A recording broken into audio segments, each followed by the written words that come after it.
Yes. Live streaming is on.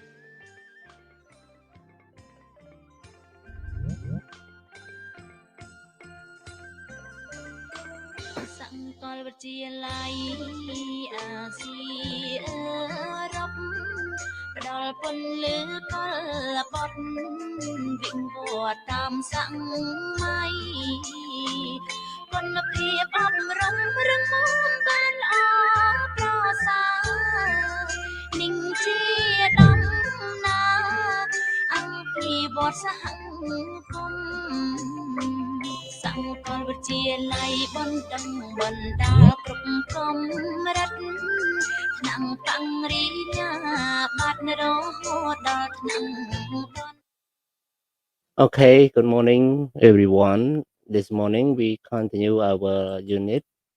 of English for bank and finance and also for accounting. We learn English for the two skills together, and today we finish the unit that we have finished only 4 pages in the past, in last week, and now we continue. Okay, so please let's enjoy with me all together. Now I share the screen of the unit for you all to watch, to learn with me all together. Okay, so let's see. Last week we finished this one already, and now we continue from here, right?ត្រូវទេយើងចាប់ផ្ដើមពីត្រឹមហ្នឹងត្រូវទេទាំងអស់គ្នា I will. But okay, and first we start from listening. You know, in the listening there are 3 columns to complete. Okay, first one, you can see financial services used. When you listen, you will hear the financial services used, and then you will hear provider of the service, and you will hear the company and department name. But you know, have not all have information for you. So what you need to do is that any of the blank you have to complete by the listening that you hear. Okay, អញ្ចឹងក្នុងលំហាត់នេះគេឲ្យយើងស្ដាប់រវាង Dave Carter និង Financial Director សំទោស Dave Carter ហ្នឹងគឺជា Financial Director កំពុងតែនិយាយជាមួយនឹងអ្នកកាសែត journalist ហ្នឹងដោយគាត់រៀបចំអំពីប្រវត្តិសង្ខេបនៃក្រុមហ៊ុន profile មានន័យថាប្រវត្តិសង្ខេបរបស់ក្រុមហ៊ុន Dave បញ្យល់អំពី financial services ដែលក្រុមហ៊ុននឹងប្រើប្រាស់អញ្ចឹងសូមស្ដាប់ហើយបំពេញតារាងខាងក្រោមនេះអញ្ចឹងព័ត៌មានគេឲ្យអាខ្លះ2អាខ្លះ1អញ្ចឹងទៅហើយយើងត្រូវបំពេញអ្វីដែលនៅ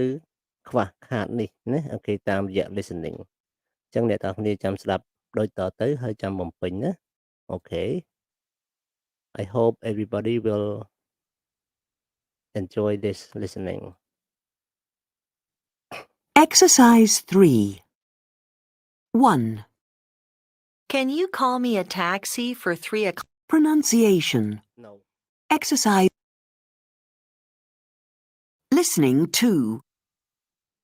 Can I start by asking you what kind of financial services you use? Well, we operate in Europe, America, and Korea, so we have many different needs.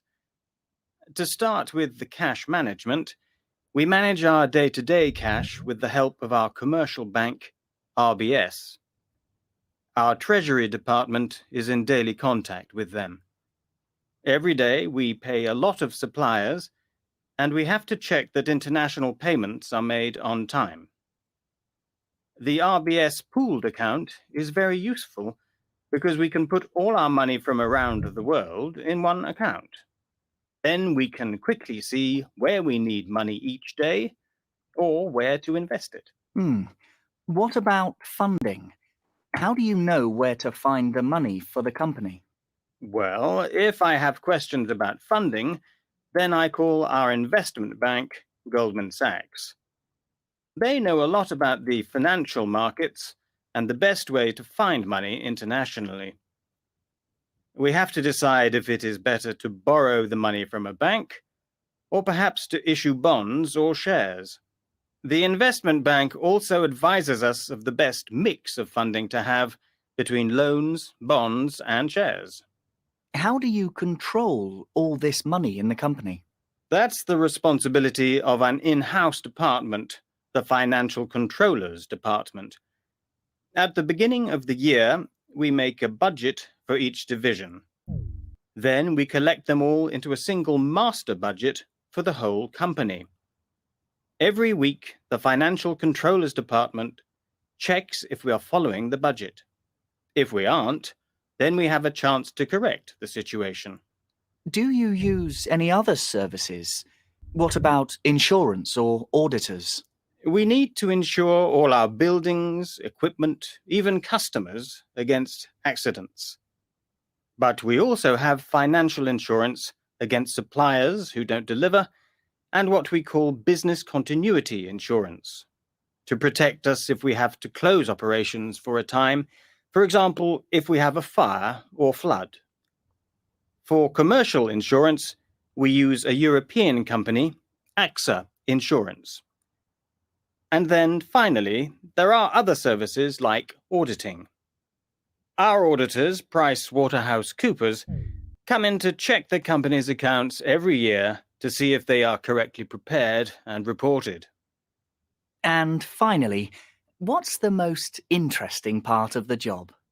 Well, many people think finance directors spend their time looking at financial accounts, but in fact, the real excitement of the job is working on the long-term strategy, trying to plan and see how you can take advantage of changes you expect in your market in 2, 3, or even 5 years. That's fascinating.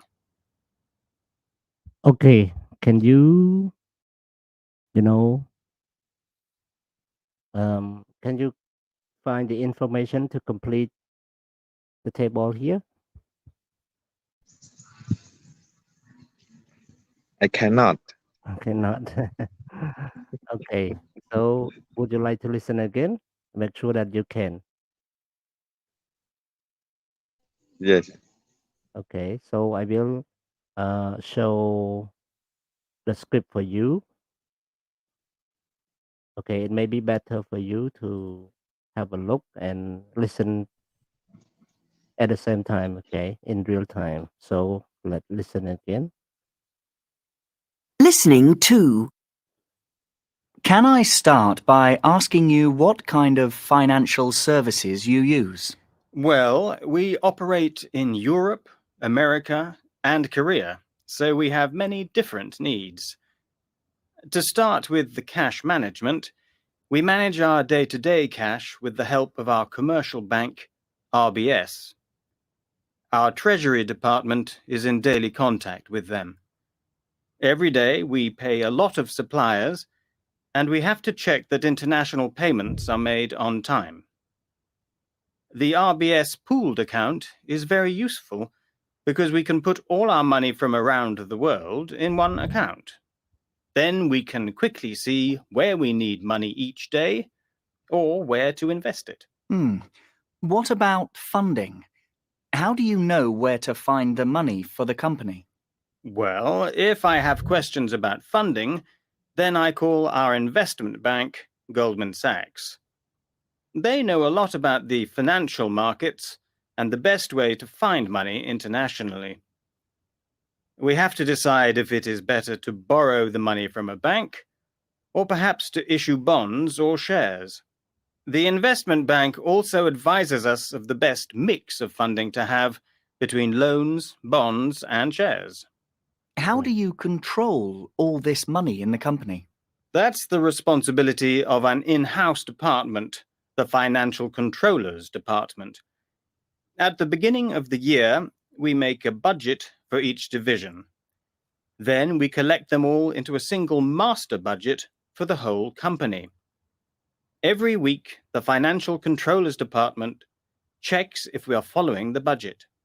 If we aren't, then we have a chance to correct the situation. Do you use any other services? What about insurance or auditors? We need to insure all our buildings, equipment, even customers against accidents. But we also have financial insurance against suppliers who don't deliver, and what we call business continuity insurance, to protect us if we have to close operations for a time, for example, if we have a fire or flood. For commercial insurance, we use a European company, AXA Insurance. And then finally, there are other services like auditing. Our auditors, PricewaterhouseCoopers, come in to check the company's accounts every year to see if they are correctly prepared and reported. And finally, what's the most interesting part of the job? Well, many people think finance directors spend their time looking at financial accounts, but in fact, the real excitement of the job is working on the long-term strategy, trying to plan and see how you can take advantage of changes you expect in your market in 2, 3, or even 5 years. That's fascinating. Okay, maybe it's not so good about solving the script because the script not in one page, in two separated pages, so it's difficult for me to manage,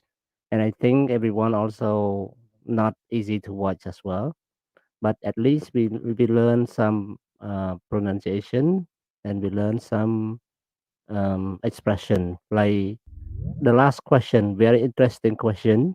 And finally, what's the most interesting part of the job? This kind of question, when you are interviewed to be an employee of the company, you may ask this kind of question. So before you are interviewed, don't forget to think about this one. What is the most interesting part of the job that you wish? For example, I am a teacher. I may ask that, can you tell me the most interesting part of the job you do every day? Okay. If I were asked like that, I would answer because of, one thing is I can know more and more people. And the second one is because I can help them directly. I have a direct effects on the life of people. Okay, people will learn more and will earn more, will living more comfortable. I mean, that's what I usually. Somebody asked me that what is the most interesting part of the job you do every day. Okay, first thing is that I know new people every year. Second thing, I can have an direct effects on the people's life. And the third thing is that I can help the nation. I can help improve the human resources for the nation. Okay, you understand what I talk about? I understand a little. But your English is pretty good. When I heard your pronunciation and your fluency of the language, talk to me just a few sentences, I know. Okay, you just modest. Yeah. Modest. Low. Okay.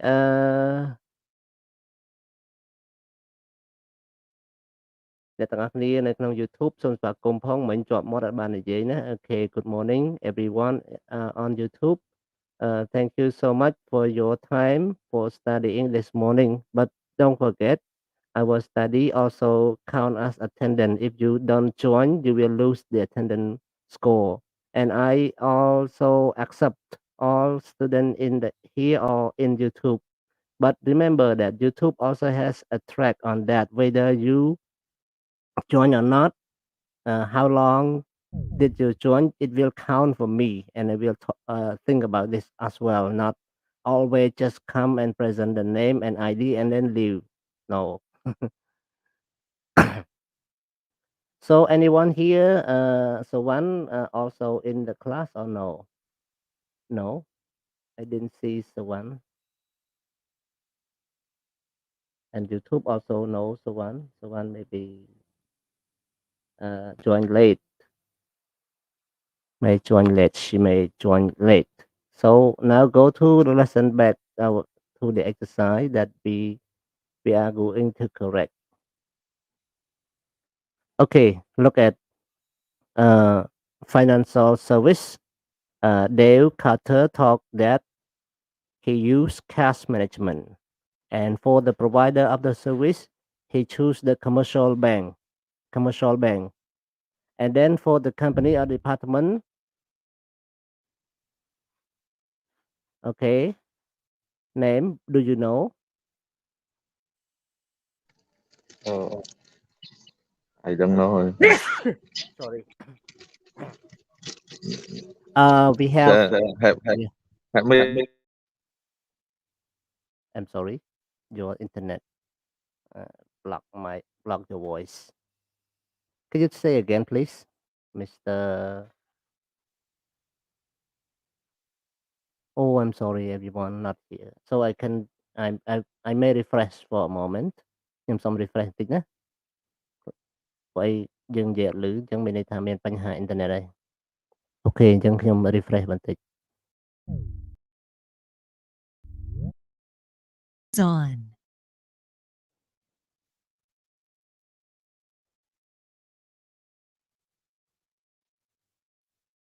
អូខេមិនដែរទាំងអស់គ្នាឃើញទេ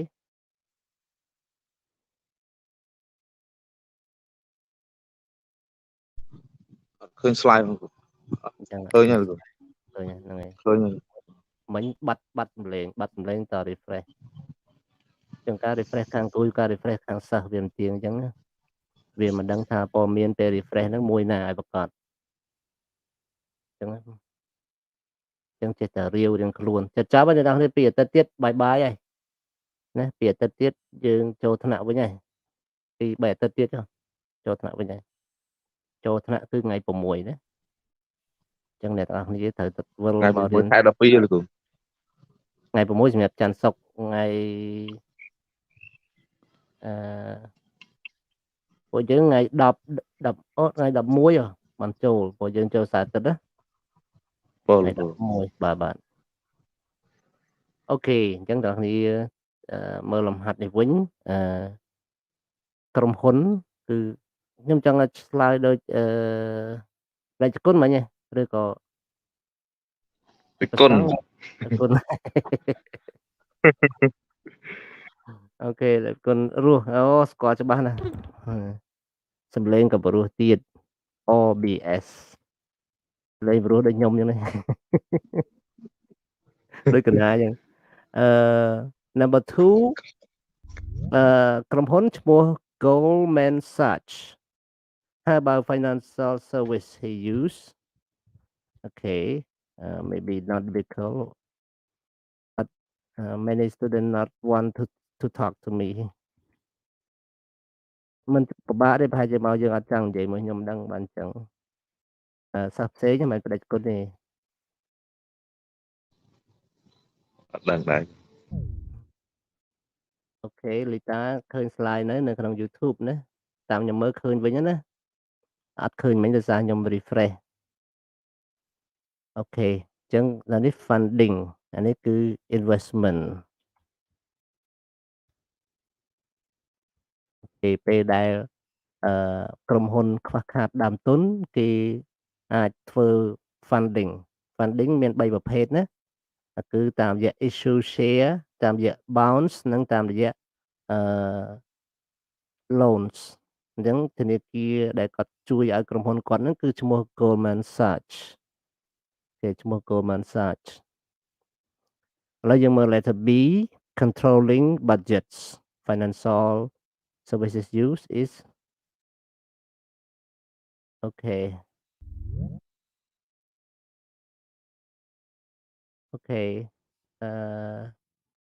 all អូខេអត់អីទេលីតាអរគុណច្រើនដែលបានឆ្លើយណាមិនខុសទេដោយសារវាមិនត្រូវតែប៉ុណ្ណឹងខុសបន្តិច controlling idea controlling budgets ហើយប្រើ in house department គឺប្រើផ្នែកផ្ទៃក្នុងហើយនៅខាងកតុយគឺស្អីគេខាងកតុយគឺលេខ4ហ្នឹងគឺឈ្មោះអីគេឈ្មោះគឺ គឺ financial controller ដូរ font នឹងវែងមិនគួរនិយាយអូខេ financial controller department okay and then letter D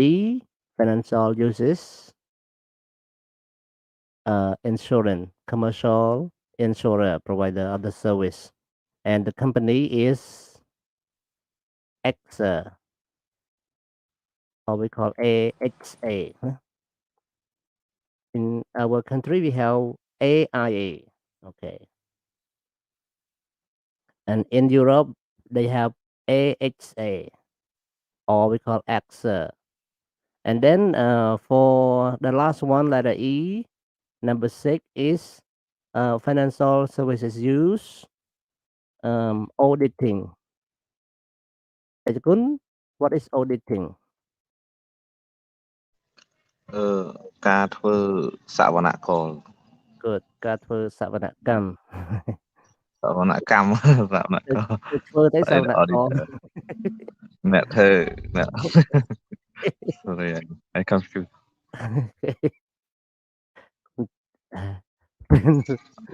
Waterhouse okay Print Waterhouse Cooper ក្រុមហ៊ុនគេឈ្មោះអញ្ចឹងណា Yeah. Okay Print Waterhouse Cooper គេប្រាប់ទៀតឥឡូវសំណួរមាន2 listening ហ្នឹងណា Now listen again and answer this question what is the main advantage of RBS pool account Okay, everyone, did you know pool account? People in YouTube and here answer to me because you study accounting. You should know what is pool account. Bank also, you study bank also. You have to know what is pool account. I don't know Okay, thank you. And then people in YouTube, what is pool account?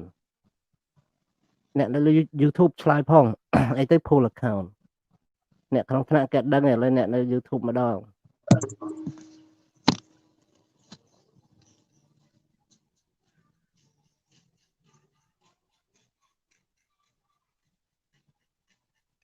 អត់ដឹង comment អត់ដឹងផងណា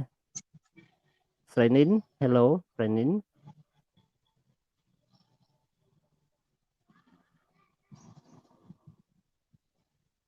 hello ស្រីនិន hello ចាលគ្រូ ដឹង pool account ទេ អត់ដឹងលោកគ្រូ បាទអូខេ អ្នកណាដឹងប្រាប់បានទេ លីណា លីណាច្រកលីណានិយាយមកពីរហូតចោលថ្នាក់បាត់ស្រីអូនស្រីអូនអត់ឆ្លើយចឹងដឹងតែអត់ដឹងឯណាគឺ ផងលោកគ្រូ បាទគណនេយ្យសកលមានគណនេយ្យក្នុងស្រុកមានគណនេយ្យសកលនិងមានគណនេយ្យបរទេសណាអូខេអញ្ចឹងគណនេយ្យសកលហ្នឹងយ៉ាងម៉េចទៅមានន័យថាឧទាហរណ៍ថាយើងបើកក្រុមហ៊ុនរ៉ូស៊ីមួយយើងអោសោះចាំបានទេអោសោះយើងបញ្ចេញធនធានទៅខាងក្រៅអូខេប៉ុន្តែបើយើងប្រើគណនេយ្យក្នុងស្រុកយើងទៅបើកលុយក្រៅមិនបានអត់បានទេហ្នឹងណាអញ្ចឹងយើងត្រូវប្រើធនាគារប្រើគណនេយ្យមួយគេប្រើ worldwide ហ្មងអូខេឧទាហរណ៍យើងប្រើ ACDA ក្នុងស្រុកក៏ប៉ុន្មានប៉ុន្តែ ACDA អាច transfer យើងទៅជា worldwide ទៅជាបណ្ដាញរបស់ ACDA នៅក្រៅប្រទេសយើងអាចទៅបើកលុយដាក់លុយអីនៅក្នុងបានអញ្ចឹងមានន័យថា អានេះមើលលោកពូប្រើតិចមើលវៃខ្ជិលបើសុំលុយបាន ដេចគុណចូលស្លាក់ចូលថ្នាក់ហើយ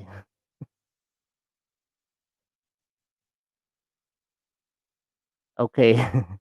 អញ្ចឹងត្រឡប់មកវិញ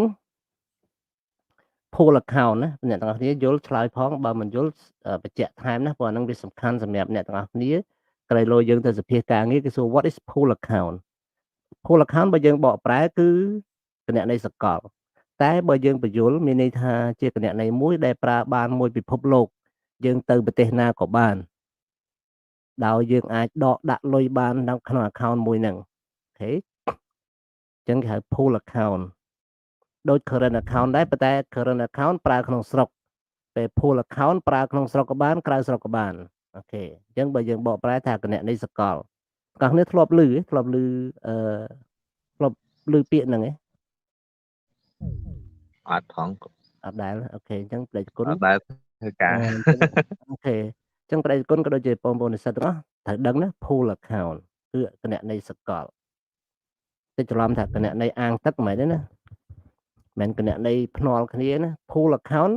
អ្នកខ្លះបកប្រែគណនីភ្នាល់ព្រោះពាក្យភ្នាល់ហ្នឹងគឺស្មើពាក្យចាក់បាល់ចៃហ្នឹង pool the match of the football អាចនិយាយថាចាក់បាល់ដែរហ្នឹងអូខេពាក្យ pool ហ្នឹងជា noun អាងទឹកជាពាក្យស័ព្ទជាការចាក់បាល់ឬក៏ចាក់លបែងឯផ្សេងៗហើយ pool ណាចាក់បដាល់ទៅអីហ្នឹង pooling game គេអាចហៅអញ្ចឹងណាការលបែងចាក់ភ្នាល់តែដល់ពេល pool account មិនមែនចាក់ភ្នាល់ទេគឺជាគណនីប្រើជាសកលវាអាចចូលក្នុងលបែងដែរលបែងក៏ប្រើបានដែរណាអូខេដូចថាយើងចង់លេងលបែងនៅ Las Vegas យើងនៅកម្ពុជាយើងទៅចាក់នៅ Las Vegas ហ្នឹងក៏បានដែរដោយសារយើងមាន pool account គណនីហ្នឹងគេស្គាល់មកពិភពលោកណាចឹង what is the main advantages of RBS pool account the answer is we can put in money into one account worldwide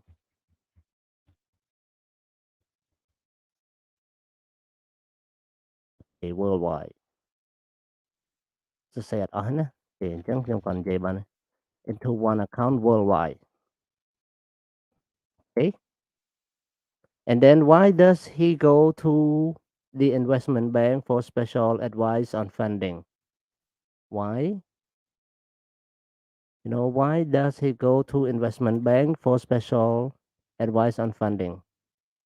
okay គឺ raising capital គឺការទៅរកប្រមូលដើមទុនណាខ្វះដើមទុនគឺទៅរកទីផ្សារហិរញ្ញវត្ថុខាងក្រៅហើយដើម្បីរកហិរញ្ញវត្ថុខាងក្រៅយ៉ាងម៉េចគឺត្រូវពាក់ព័ន្ធមួយនឹង investment bank ណា investment bank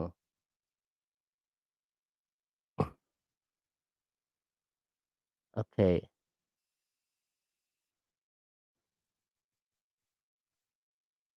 តបមកទៀត what 3 way can the company raise money អញ្ចឹងខ្ញុំសូមឆ្លើយសំណួរទី3នៅទីនេះជូនអ្នកទាំងអស់គ្នាគឺមានវិធី3យ៉ាងដើម្បីរកលុយមកធ្វើជាដើមទុនគឺរកតាមរយៈ share មានន័យថាជាហ៊ុនអូខេbounce មានន័យថាប្រាក់បង្វិលប្រាក់តម្កល់ហើយនឹងមួយទៀតគឺបើនឹងប្រាក់តែរបស់ក្រុមហ៊ុនដដែលនឹងគាត់ថា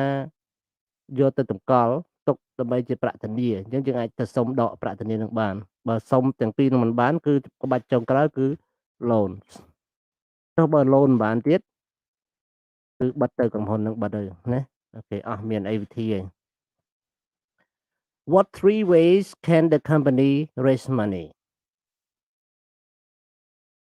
អូខ្ញុំឆ្លើយខុសអានេះសំណួរទី4ណា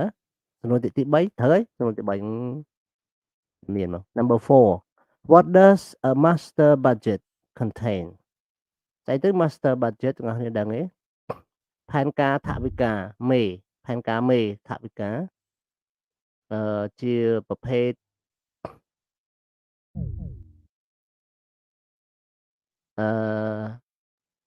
ថវិកាធំដើម្បីបែងចែកទៅឲ្យអង្គភាពតូចៗណាអញ្ចឹងយើងអាចដាក់ថា the budget for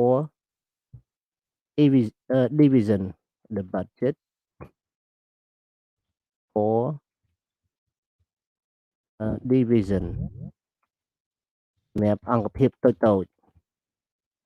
for each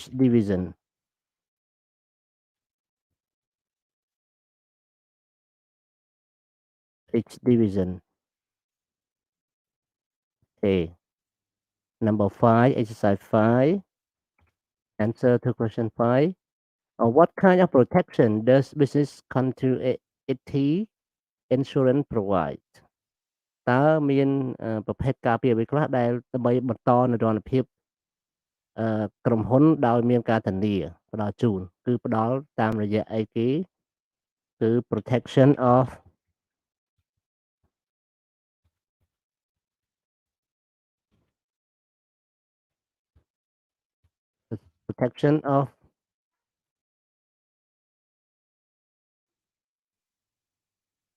protection against not of protection against fire or flood គឺក្រុមហ៊ុនហ្នឹងការពារតែពីរមុខហ្នឹងការពារភ្លើងនិងទឹកជំនន់អូខេឥឡូវនេះយើងមានការអានមួយសំណួរទី1លំហាត់ទី1គឺมันមានចម្លើយជូនទេគេឲ្យយើងសម្រេចចិត្តណា if you decide on career in finance you may have to choose between working in a bank in banking and working in finance department of a big company in industry how do you think the two careers are different គេថាបើសិនជាអ្នកទាំងអស់គ្នារៀនជំនាញហិរញ្ញវត្ថុជំនាញហិរញ្ញវត្ថុមានអីខ្លះគឺមានគណនេយ្យនិងធនាគារនឹងឯងណាអញ្ចឹងបើអ្នកទាំងអស់គ្នារៀនខាងហិរញ្ញវត្ថុមានន័យថារៀនធនាគារឬរៀនគណនេយ្យអ្នកអាចធ្វើការពីរកន្លែងគឺនៅក្នុងធនាគារឬនៅក្នុងក្រុមហ៊ុនធំមួយ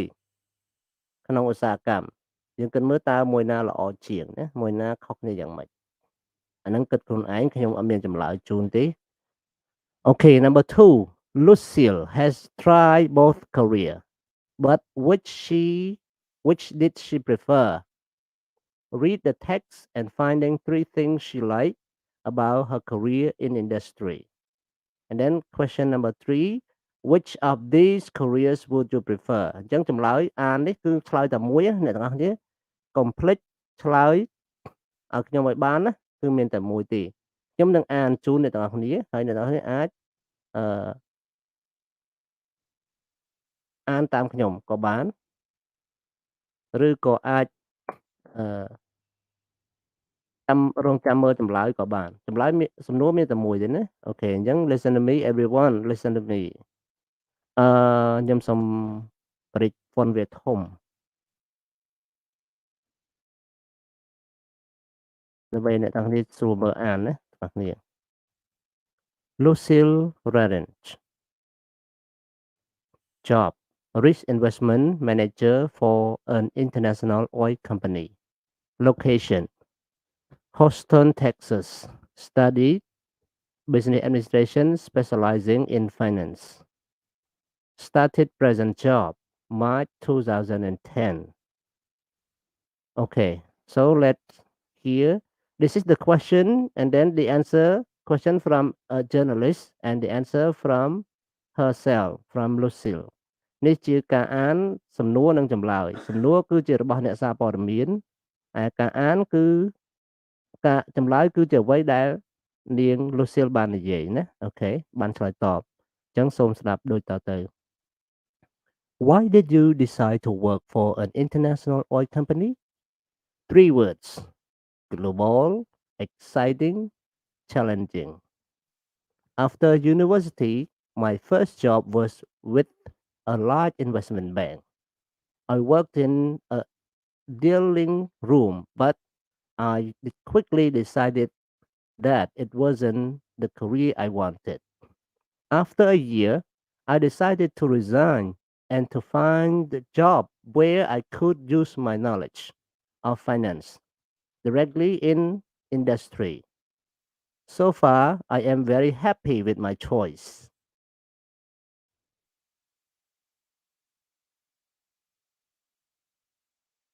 What do you most enjoy about your job? I love the challenges of the big projects I work on here and the diversity of the people in the company. Last month, I worked in a team of 8 people from every continent. I also love the part of my job that involves managing risk. Building refineries, for example, creates wealth and the jobs in poorer countries, but also involves managing the huge risk of pollution or potential accidents. Even the choice of equipment we use affects the global environment and the global warming. So your decision have a direct impact on people's lives. Solving these problems is one of the most difficult part of the job, but it's also the most rewarding. What are your future career plans? I'm not sure what and where my next job will be. To work as a controller would probably be the next obvious step. But working here, I know the company will help me to develop into what I want to become. A financial manager whose jobs has a real effect on people's lives. អូខេអញ្ចឹងការអាននេះចប់ហើយខ្ញុំអានយឺតៗទេមិនអានលឿនទេណាអញ្ចឹងអ្នកទាំងអស់គ្នាអាចឆ្លើយបានទេសំណួរមួយនេះអូខេជួយនិយាយខ្ញុំផងនិយាយតែម្នាក់ឯងហត់ហ่ะអូខេ Well, Yeah, good. Lucille has tried both career, but which did she prefer? Read the text, find the 3 things you like about her career in industry. គេថានាង Lucille នឹងបានធ្វើការ2ជំនាញហ្នឹងទាំងធនាគារទាំងហិរញ្ញវត្ថុមានន័យថាទាំងធនាគារទាំងគណនេយ្យនឹងឯងតើសូមអានអត្ថបទហ្នឹងមើលថាមានគាត់ចូលចិត្តអ្វី3ចំណុចដែលគាត់ចូលចិត្តអំពីជំនាញរបស់គាត់នៅផ្នែកខាងហិរញ្ញវត្ថុម្ដង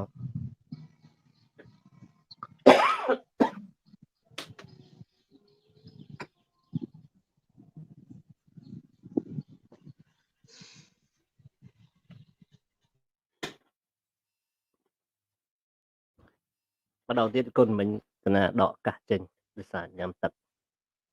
សូមមានសកម្មភាពម្ដងទៀត mình mượn toàn đấy rồi. អញ្ចឹង ដូចជា financial អូខេតាមពិតនេះគាត់និយាយ3ចំណុចនេះអ្វីដែលគាត់ចូលចិត្តគឺ3នេះ global exciting challenging and challenging អូខេ មានន័យថាម៉េច global មានន័យថាវាជាប្រភេទការងារលក្ខណៈសកលមានន័យថាវាធំវាទូទាំងពិភពលោកតែម្ដងណាហើយវាលក្ខណៈគួរឲ្យត្រេកអរណាត្រេកអរភើបគួរប្រជែងមានការប្រកួតប្រជែងណាមានបញ្ហាប្រឈមនឹងការប្រកួតប្រជែងជាមួយគ្នាណាគាត់ថា challenging នឹងមានអីខ្លះគាត់បញ្យល់ទៀត challenging គឺមានលក្ខណៈដែលគាត់ជួយប្រជាជនផ្ទាល់ផងនិងបំផ្លាញប្រជាជនផងជួយប្រជាជនយ៉ាងម៉េចគឺឲ្យប្រជាជនមានបានដោយសារលក់ប្រេងលក់អីដោយសារយកប្រេងហ្នឹងទៅដឹកជញ្ជូនទំនិញអីផ្សេងណាប៉ុន្តែគាត់ក៏ធ្វើឲ្យមនុស្ស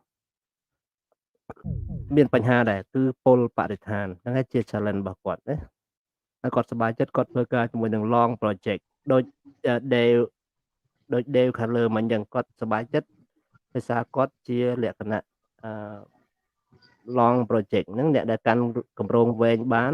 ផ្នែកហិរញ្ញវត្ថុអ្នកនឹងបកកែណាល្មមមិនចេះធ្វើទេណាអូខេទាំងអស់គ្នាជួយនិយាយផ្ដាច់គុណផងផ្ដាច់គុណមានសកម្មភាពតែម្នាក់ឯងអញ្ចឹងជួយផងណាអូខេជួយបញ្ចេញសំនៀងបរោះមើលដូចជានេះដូច ស្រីអូននិយាយព្រោះណាអត់ព្រមនិយាយណានេះពីណាគេឈ្មោះ AU student គុនធា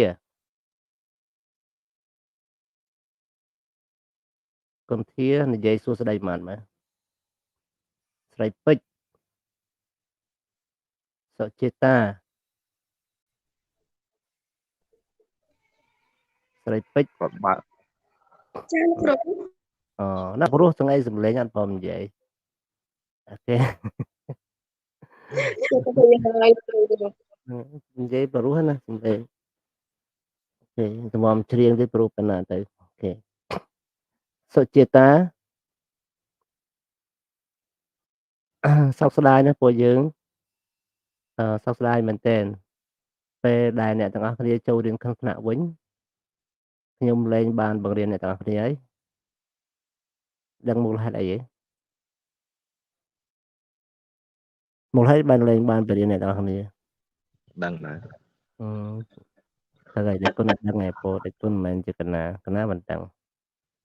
គឺមកពីអស់មកវិជាណាមកវិជាអង់គ្លេសត្រឹមហ្នឹងឯងឡើងពីហ្នឹងទៅលែងមានទេខ្ញុំមានមកវិជាមួយដែរប្រហែលបរៀនមិនដែលបានដែរណាហើយក៏មិនសុំគេបានដែរតែពួកអីយើងក៏រៀនអង់គ្លេសមិនបាច់ទៅជ្រែកច្រើនពេកគឺមកវិជា research ណាមកវិជា research ក៏ខ្ញុំបរៀនដែរប៉ុន្តែមិនទាន់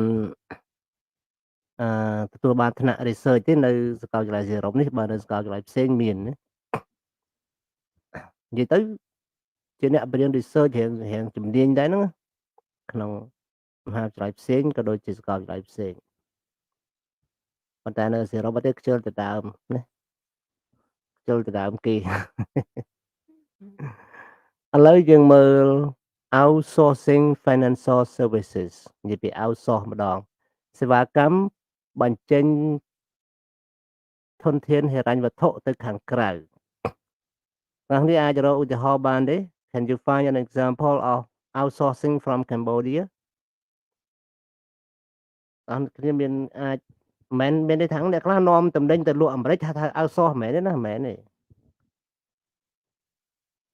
outsource ហ្នឹងមានន័យថាជាការ business មួយក្នុងស្រុកហើយយើងទៅបង្កើត business ហ្នឹងដដែលទៀតនៅក្រៅស្រុកអូខេចឹងនៅស្រុកយើងមានក្រុមហ៊ុនណាដែលមានសមត្ថភាព outsource បានទេ ដឹងដែរ មានតែមួយឯងគឺ Excelida ណាអានឹង outsource ចំតួមកគឺគាត់បើកធនាគារនៅស្រុកខ្មែរហើយគាត់ទៅបើកធនាគារផ្សេងទៀតនៅប្រទេសឡាវហើយទៅបើកនៅភូមាគួរឲ្យសោកស្ដាយណាស់ Excelida រងគ្រោះហើយនៅប្រទេសភូមាណាសង្គ្រាមគឺប្រតិបត្តិការរបស់ Excelida នៅភូមាគឺជួបផលវិបាកខ្លាំងមែនទែនដោយសារអ្នកចេះដឹងនាយកធនាគារនាយកអីរត់ចោលស្រុកណានៅសល់បុគ្គលិកធម្មតាធ្វើការដោយសារស្រុកមានសង្គ្រាមគេអ្នកមានចំណេះដឹងខ្ពង់ខ្ពស់គេមិននៅទេណាអញ្ចឹងសេវាកម្មរបស់យើងមានបញ្ហាអាចនឹងបិទទ្វារក៏មិនដឹងអនាគតទៅមុខណារបស់ធនាគារ Excelida នៅភូមានៅឡាវអត់អីទេនៅខ្មែរយើងក៏គ្មានបញ្ហាដែរណាខ្មែរយើងគឺជាគេហៅថា head office ណាជាកាល័យធំកណ្ដាលរបស់យើងបញ្ចេញទៅក្រៅ Okay number 1 everyone look at these headline សូមមើលចំណងជើងខាងក្រោមនេះ What do you understand by outsourcing check the meaning by looking at the dictionary definition below អូខេគេឲ្យយើងអានចំណងជើង3ហ្នឹងហើយយើងគិតមើលតើ outsource មានន័យថាម៉េចបើយើងអានហើយមិនច្បាស់សូមមើលក្នុងនិយមន័យគេឲ្យនេះអូខេអញ្ចឹងអានមើលខ្ញុំទាំងអស់គ្នា JP Morgan Chase to hire 4,500 graduates in India plan to shift 30% of back office staff អញ្ចឹងគេថាក្រុមហ៊ុន JP Morgan Chase ហ្នឹងគឺនឹងជួលអ្នកដែលទៅតែរៀនចប់និស្សិតទៅតែរៀនបញ្ចប់ការសិក្សាចំនួន 4,500 នាក់នៅប្រទេសឥណ្ឌា ផែនការនោះគឺត្រូវកាត់បន្ថយបុគ្គលិកនៅក្នុងស្រុកណា back office ហ្នឹងបុគ្គលិកនៅក្នុងស្រុកហ្នឹង 30% អញ្ចឹងតែទៅជួលនៅក្រៅទៅកាត់ក្នុងខ្លះដែរហើយដើម្បីជំនួយដើម្បីយកលុយទៅប្រើនៅក្នុងបាន Union campaigns against HBSC jobs outsourcing 4,500 back office job lost in UK គេថាយុទ្ធនាការសហព័ន្ធប្រឆាំងទៅនឹង HSBC ហ្នឹងដែលធ្វើបញ្ចេញការងារទៅខាងក្រៅធ្វើឲ្យបាត់បង់បុគ្គលិកចំនួន 4,500 នាក់បាត់បង់ការងារ 4,500 នាក់នៅក្នុងប្រទេសអង់គ្លេស Dutch Bank uses Russian IT technology for 27 different projects Dutch ហ្នឹងគឺគាត់បានប្រើបច្ចេកវិទ្យា IT មករបស់រុស្ស៊ីចំនួន 27 project ផ្សេងៗគ្នាអញ្ចឹងគឺការ outsource បើសិនជាយើងនិយាយឲ្យចំគឺជាការបញ្ចេញធនធានទៅរកស៊ីខាងក្រៅប៉ុន្តែត្រូវតែមានការកាត់បន្ថយខាងក្នុងខ្លះដើម្បីឲ្យលុយទៅខាងក្រៅវាពេញលេញល្អណានេះគេឲ្យនិយមនេះ outsource មានន័យថា the process of arranging somebody outside a company to produce goods or provide services for that company គេថាគឺជាការដំណើរការដែលនាំយកនរណាម្នាក់ចេញក្រៅទៅធ្វើការដើម្បីក្រុមហ៊ុនដើម្បីផលិតទំនិញឬផ្ដល់សេវាកម្មសម្រាប់ក្រុមហ៊ុននោះឧទាហរណ៍ថាក្រុមហ៊ុនទូរស័ព្ទក្រុមហ៊ុនឡាន Toyota ណាពេលគាត់ outsource ទៅអាមេរិកទៅបង្កើតរោងចក្រនៅអាមេរិកដូច្នេះគាត់នឹងបញ្ជូនបុគ្គលិកមួយចំនួនចេញពីស្រុកទៅគ្រប់គ្រងនៅអាមេរិកនោះហើយបុគ្គលិកមួយចំនួនទៀតដោយសារផលិតកម្មនៅក្នុងស្រុកបន្ថយអញ្ចឹងគេក៏អាចកាត់បន្ថយបុគ្គលិកក្នុងស្រុកដែរណាព្រោះយើងដឹងហើយមូលហេតុនៃ outsource យ៉ាងម៉េចអ្នកទាំងអស់គ្នាគឺមាន3គុណសម្បត្តិធំពេលយើង outsource ទី1ធំជាងគេដែលអស្ចារ្យជាងគេគឺគេឈ្មោះប្រទេសជាតិណាប្រទេសជាតិយើងទៅរកស៊ីនៅក្រៅប្រទេសគេឲ្យតម្លៃយើងខ្ពស់ណាស់ទី2ធ្វើឲ្យការផលិតសេវាតម្លៃថ្លៃដើមផលិតគឺកាត់បន្ថយសឹងតែ 90% ឧទាហរណ៍ដូចជាកម្មករដេកខោអាវនៅស្រុកចិនឧទាហរណ៍ស្រុកចិនប្រាក់ខែ$500តែមកស្រុកខ្មែរប្រាក់ខែតែ200តែ180អញ្ចឹងវាធ្វើការផលិតខោអាវហ្នឹងវាថោកជាងផលិតនៅប្រទេសចិនអញ្ចឹងណាអញ្ចឹងធ្វើឲ្យការថ្លៃផលិតនៃទំនិញហ្នឹងថោកអូខេទី3គឺពន្ធដារដែលនាំចេញគឺមានតម្លៃទាបឯងណាពន្ធដារដែលនាំចេញគឺតម្លៃទាបឯងសឹងអត់មានពន្ធហ្មងឲ្យតែយើងមកបង្កើតរោងចក្ររដ្ឋគេមិនយកពន្ធទេហ្នឹងផលចំណេញពេលយកទៅលក់ក្រៅគឺយើងលក់បានថ្លៃអញ្ចឹងណា in house មានន័យថាផ្ទៃក្នុងក្រុមហ៊ុនណាអ្វីដែលផ្ទៃក្នុងក្រុមហ៊ុនណា existing or happening within a company back office refer to the part of the business which does not deal directly in the public back office ហ្នឹងគឺកាល័យដែលជាឆ្អឹងខ្នងណាកាល័យធំឬហៅ head office ក៏បានដែរអ្នកសាធារណជនគឺគាត់អត់បានទទួលសេវាពី back office ទេគាត់ទទួលបានពី front office ចាំឲ្យទាំងអស់គ្នា front office គឺអ្នកដែលយើងមកជួបរាល់ថ្ងៃហ្នឹងដូចជួប receipt ជួបបងវិធីជួប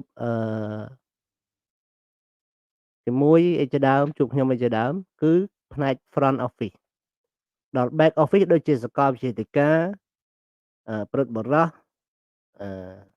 ម្ចាស់សាលាជាដើមហ្នឹងគឺជា back office ណាអញ្ចឹង back office មិនបានបម្រើអតិថិជនផ្ទាល់ទេមានតែ front office អូខេឥឡូវគេឲ្យយើងអានអត្ថបទអ្នកនរមានសំណួរសូមសួរណាអត់សំណួរមិនបាច់សួរក៏បានណាបើមានសួរណាអូខេ article យល់ អូខេអឺ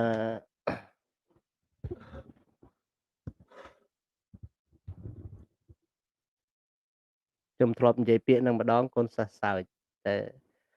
ពួកថ្នាក់យើងអត់មានអ្នកសើចទេដោយសារយើងអនឡាញណាខ្ញុំគាត់ថាខ្ញុំសួរគាត់ថាខ្ញុំមិនដឹងថាសំណួរហ្នឹងសើចទេតែពួកគាត់សើចខ្ញុំថាមានសំណួរអីសួរខ្ញុំទេបើមានសួរមកបើអត់មានមិនបាច់សួរទេហើយពួកគាត់នាំគ្នាសើចគេថាអីបើមានមិនបាច់សួរខ្ញុំអត់យល់ថាម៉េចបានគាត់សើចភាសាហ្នឹងអូខេតទៀត Now read the article who pay your salary and answer the question អញ្ចឹងគេឲ្យយើងអានអត្ថបទនេះចំណងជើងវា Who pay your salary អ្នកណាគេបង់ប្រាក់ខែឲ្យយើងបើកប្រាក់ខែឲ្យយើងមិនបង់ទេ Who pays your salary នឹងហើយដែលគេចំណាំនិយាយថាបើកប្រាក់ខែមានន័យថាម៉េចអ្នកខ្លះនិយាយ open salary មែនទេ pay salary នឹងហើយគឺបើកប្រាក់ខែណាអូខេ Find 4 example of the financial service that company outsource today គឺរកឃើញ4ចំណុចនៃសេវាកម្មហិរញ្ញវត្ថុដែលក្រុមហ៊ុនបានបញ្ចេញទៅខាងក្រៅសប្តាហ៍ថ្ងៃហ្នឹង Number 2 what are the main advantages of outsourcing តើចំណុចសំខាន់ផលប្រយោជន៍ធំសំខាន់នៃការបញ្ចេញធនធានទៅរកស៊ីខាងក្រៅហ្នឹងអ្វីទៅ How do worker usually react to outsourcing តើបុគ្គលិកច្រើនតែប្រតិកម្មយ៉ាងម៉េចចំពោះការបញ្ចេញធនធានទៅរកស៊ីនៅខាងក្រៅឯលំហាត់លេខ3ជាលំហាត់ធ្វើខ្លួនឯងណាអញ្ចឹងខ្ញុំអត់ឆ្លើយឲ្យទេលំហាត់លេខ3នេះគេដាក់ថា Work in small group choose 2 or 3 these questions discuss them and report back to the class អាហ្នឹងតើយើងរៀនក្នុងថ្នាក់បានធ្វើកើតអ្នកទាំងគ្នាលេខ3នេះយើងអត់យកទេយកតែលេខ2ណាអញ្ចឹងស្ដាប់ការអានដូចតទៅប្រតិធំឲ្យអ្នកទាំងគ្នាមើលច្បាស់ Who pays your salary written by Sandra Chen reports Who pay your salary every month Who owns the office or factory in which you work Who organizes all your business travel arrangements for you Who manages the company's pension fund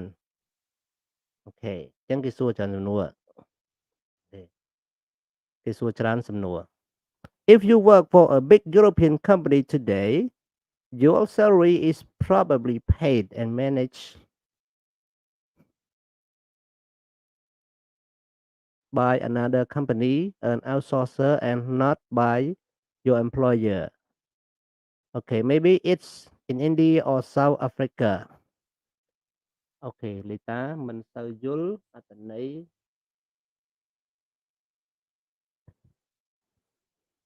គេមើល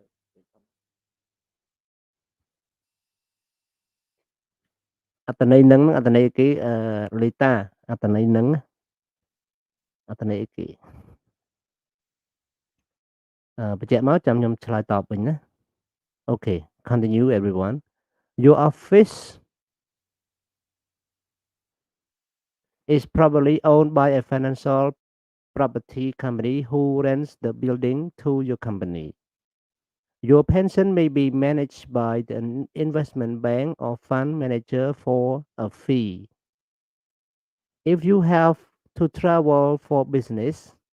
all the expenses you claim are often paid by a travel expense specialist. The fact is that in a global world, it is no longer a good idea to manage all the financial services in the company. Instead, it is much better to give the work to a specialist provider.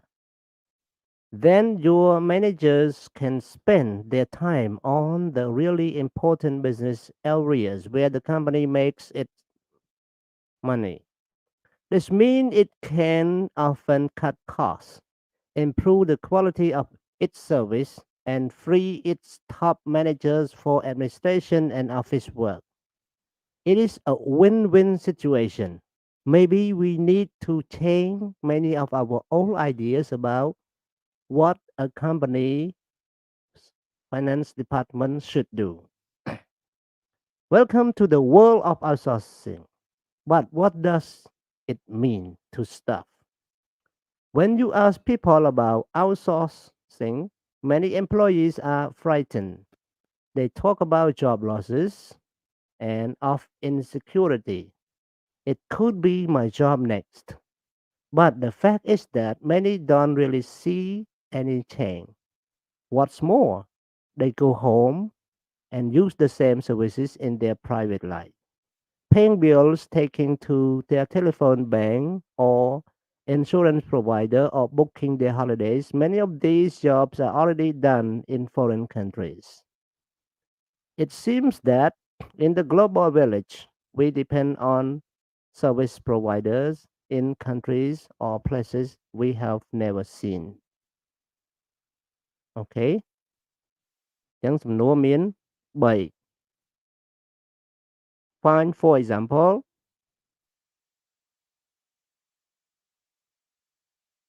of financial services that company outsource today. Lita ជួយបញ្ជាក់ផងណា Lita អត់យល់កន្លែងហ្នឹងគឺចង់កន្លែងនិយាយកន្លែងអីណាដើម្បីខ្ញុំបញ្យល់បន្ថែមណាអូខេសំណួរទី1 Find for example of financial services that company outsource today រកឧទាហរណ៍4ដែលហេតុបានជាក្រុមហ៊ុនហិរញ្ញវត្ថុគាត់បញ្ចេញធនធានទៅខាងក្រៅហើយ outsource ហ្នឹងមានប្រយោជន៍អីខ្លះហើយ worker គាត់មានប្រតិកម្មអ្វីខ្លះអូខេអញ្ចឹងឲ្យអ្នកទាំងអស់គ្នាគិតចំនួន1នាទីចំនួន2នាទីដើម្បីកុំឲ្យថាពួកយើងបានគិតសោះអញ្ចឹងគិតណាអូខេអ្វីដែលខ្ញុំអានអំបញ្ញមិញអូខេអញ្ចឹងឲ្យរយៈពេលគិតក្នុងចម្រៀងមួយបទណាឲ្យចម្រៀងឲ្យរយៈពេលគិតក្នុងចម្រៀងមួយបទមិនមែនចម្រៀងអាស៊ីអឺរ៉ុបទេណាចម្រៀងខ្ញុំគិតថាព្រោះសម្រាប់អ្នកទាំងអស់គ្នាអញ្ចឹងសូមចាប់ដើមគិតរកចម្លើយទាំង3នេះ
លោកចិន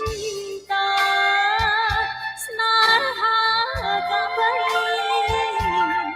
ลูกใส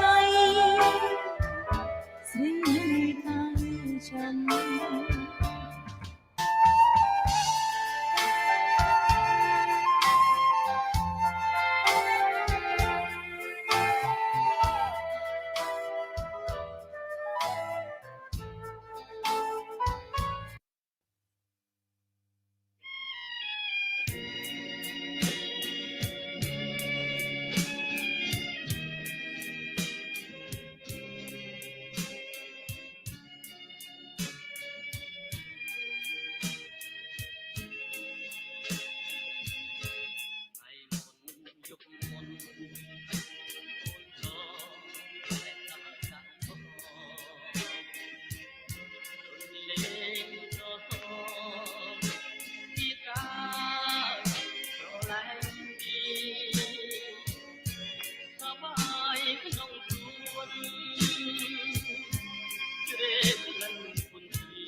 អូខេមកយ៉ាងអ្នកនរគ្នាមានគិតឃើញអីខ្លះ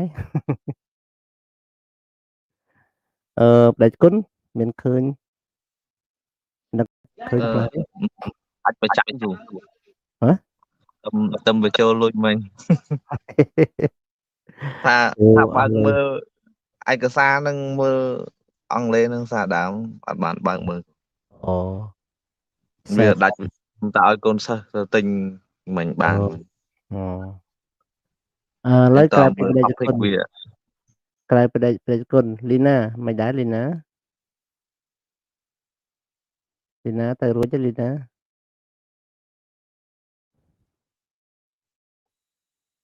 Hello លីណា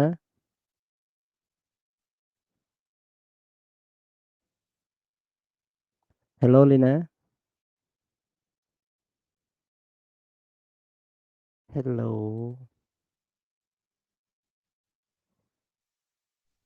ហើយបើកហើយអត់នៅនឹងឬក៏មើលទៅ ហ្នឹងហើយ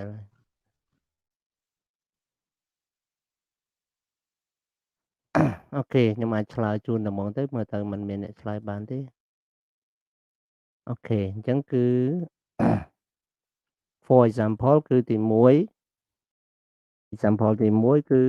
pay salary ប្រាក់ខែ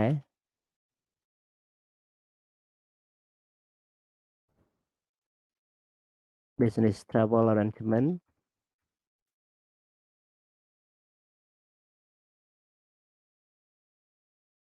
managing paperwork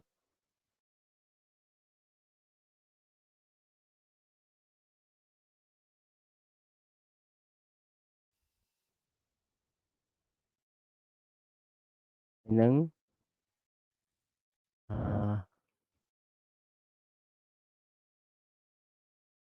work on export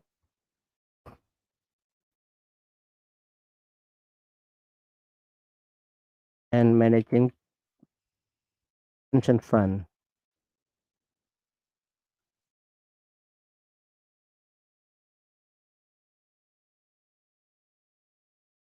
ទេអញ្ចឹងគឺការបើកប្រាក់ខែការរៀបចំការធ្វើដំណើរបែបធុរកិច្ចនិងការរៀបចំក្តារស្នាមលិខិតស្នាមសម្រាប់នាំចេញហើយនឹងរៀបចំប្រាក់ចូលនិវត្តន៍ណា Number 2 អញ្ចឹងពេលដែលធ្វើ outsource គេធ្វើ4ចំណុចហ្នឹង ទី1គិតទៅដល់ការបើកប្រាក់ខែទី1និយាយពីការរៀបចំធ្វើដំណើរទី2សម្រាប់លិខិតស្នាមពាក្យសុំអីផ្សេងហើយនឹងចុងក្រោយគឺគិតដល់ប្រាក់ចូលនិវត្តន៍ប្រាក់ចូលនិវត្តន៍នឹងគិតទាំងប្រាក់អតិថិភាពការងារហ្នឹងចង់និយាយច្បាស់ព្រោះហ្នឹង Number 2 ដោយសារវាអត់គ្រប់អញ្ចឹងខ្ញុំសូមរួញប៉ុនមកឲ្យតូចបាទតូចនេះតូចពេកណា Okay and number 2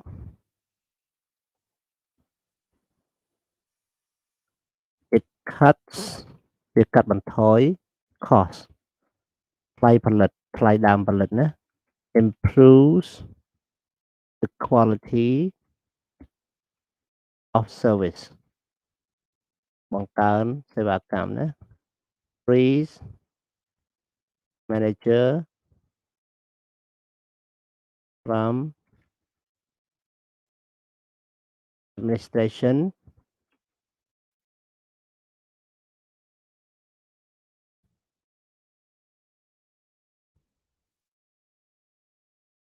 and routine work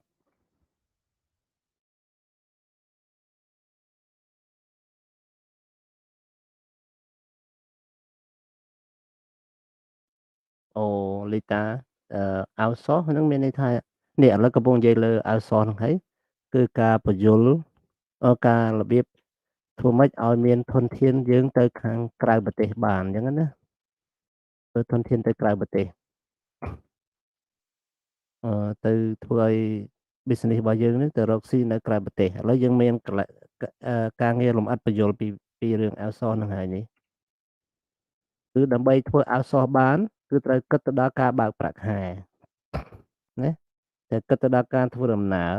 ត្រូវគិតដល់ពាក្យសុំអីផ្សេងលិខិតស្នាមផ្សេងនិងគិតទៅដល់ប្រាក់ចូលនិវត្តន៍ណា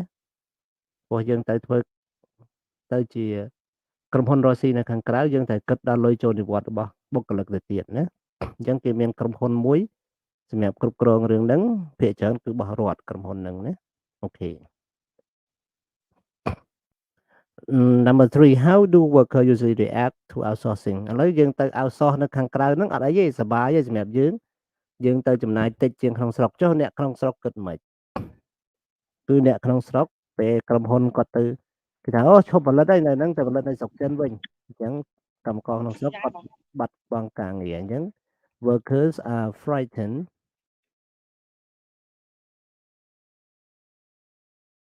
and fear job loss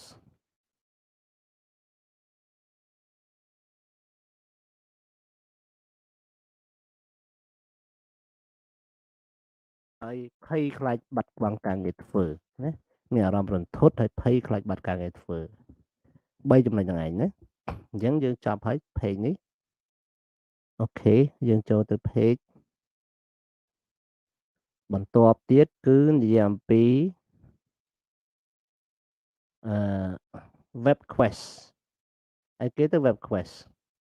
មានន័យថាជាការរៀនតាម online ហ្នឹងឯងណាអញ្ចឹងឲ្យទាំងអស់គ្នា find out more about how the big banks are using outsourcing choose one of the bank HSBC Lloyd TB Bank of America Dutch Bank and go on to internet and search for Dutch Bank outsourcing ឲ្យយើងរកសំណួរទាំងអស់នេះដោយ search តាមអ៊ីនធឺណិតណាអញ្ចឹងអ្នកទាំងអស់គ្នាអាចសិក្សាដោយខ្លួនឯងទៅកន្លែងហ្នឹងណាឥឡូវចូលដល់ speaking ម្ដង speaking ក៏អញ្ចឹងដែរគឺការយើងត្រូវរៀនដោយខ្លួនឯងអូខេ when you travel on business trip for your company you can usually claim travel expenses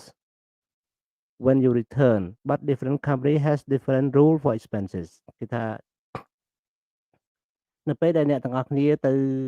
ធ្វើដំណើរទៅក្រៅប្រទេសដើម្បីរកស៊ីនៅខាងក្រៅប្រភេទ outsource នឹងឯង